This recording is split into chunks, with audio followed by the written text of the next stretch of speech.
ജോലിയിലൂടെയും ബിസിനസ്സിലൂടെയും നിക്ഷേപങ്ങളിലൂടെയും സ്വന്തമായി സ്വത്ത് സമ്പാദിക്കുന്ന സ്ത്രീകളുടെ എണ്ണം വർദ്ധിച്ചു വരികയാണ്. എന്നാൽ ഈ സമ്പാദ്യം തങ്ങളുടെ കാലശേഷം ആർക്ക് ലഭിക്കണം എന്ന കാര്യത്തിൽ കൃത്യമായ ആസൂത്രണം നടത്താൻ പലരും ശ്രദ്ധിക്കാറില്ല. വിവാഹിതയായ ഒരു ഹിന്ദു സ്ത്രീ വിൽപത്രം എഴുതാതെ മരിച്ചാൽ അവളുടെ സ്വത്ത് ആർക്കാണ് ലഭിക്കുക എന്നറിയാമോ? നോക്കാം. 1956 ഹിന്ദു പിന്തുടർച്ചാവകാശ നിയമപ്രകാരം ഒരു സ്ത്രീയുടെ സ്വത്ത് ആർക്ക് ലഭിക്കുമെന്നത് ആ സ്വത്തിന്റെ ഉറവിടത്തെ ആശ്രയിച്ചാണ് ഇരിക്കുന്നത്. ഒരു ഹിന്ദു സ്ത്രീ വിൽപത്രം എഴുതാതെ മരിക്കുമ്പോൾ സ്വത്ത് പ്രധാനമായും 3 രീതിയിലാണ് തരംതിരിക്കപ്പെടുന്നത്. സ്വന്തമായി സമ്പാദിച്ച സ്വത്ത്, സ്വന്തം മാതാപിതാക്കളിൽ നിന്ന് ലഭിച്ച സ്വത്ത്, ഭർത്താവിൽ നിന്നോ ഭർതൃപിതാവിൽ നിന്നോ ലഭിച്ച സ്വത്ത്. നിയമത്തിലെ സെക്ഷൻ 15(1) അനുസരിച്ച് സ്ത്രീ സ്വന്തമായി സമ്പാദിച്ച സ്വത്തിന്റെ ആദ്യ അവകാശികൾ ഭർത്താവും മക്കളുമാണ്. ഇവർ ആരും ജീവിച്ചിരിപ്പില്ലെങ്കിൽ ഈ സ്വത്ത് ഭർത്താവിന്റെ നിയമപരമായ അവകാശികൾക്കാണ് ലഭിക്കുക.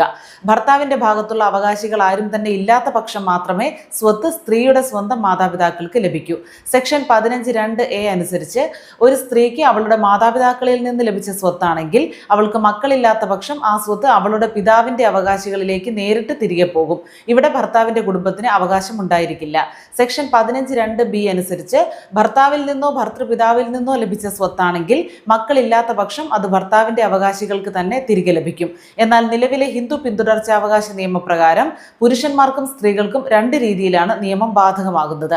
ഒരു ഹിന്ദു പുരുഷൻ വിൽപത്രം എഴുതാതെ മരിച്ചാൽ അയാളുടെ അമ്മയ്ക്ക് ക്ലാസ് 1 അവകാശി എന്ന നിലയിൽ ഭാര്യയോടും മക്കളോടുമൊപ്പം സ്വത്തിൽ തുല്യ അവകാശമുണ്ട്. എന്നാൽ ഒരു സ്ത്രീ മരിക്കുമ്പോൾ മാതാപിതാക്കൾക്ക് ഈ അവകാശമില്ല. ഇത് വിവേചനമാണെന്നും മാറണമെന്നുമുള്ള കേസ് നിലവിൽ സുപ്രീം കോടതിയുടെ പരിഗണനയിലാണ്.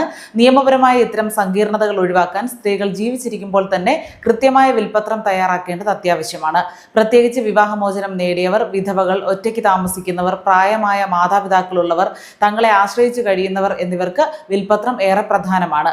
സ്ത്രീയുടെ സ്വന്തം കുടുംബവും ഭർത്താവിന്റെ കുടുംബവും തമ്മിൽ സ്വത്തിനെ ചൊല്ലി തർക്കങ്ങൾ ഉണ്ടാകാം.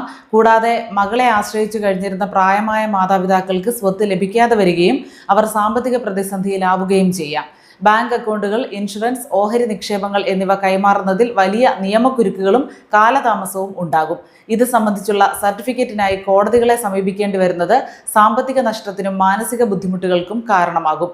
കഠിനാധ്വാനത്തിലൂടെ നേടിയ സമ്പാദ്യം തങ്ങൾ ആഗ്രഹിക്കുന്നവർക്ക് തന്നെ ലഭിക്കുന്നു എന്ന് ഉറപ്പാക്കാൻ നിയമപരമായ വിൽപത്രം തയ്യാറാക്കുക മാത്രമാണ് ഇവിടെ ഏക വഴി.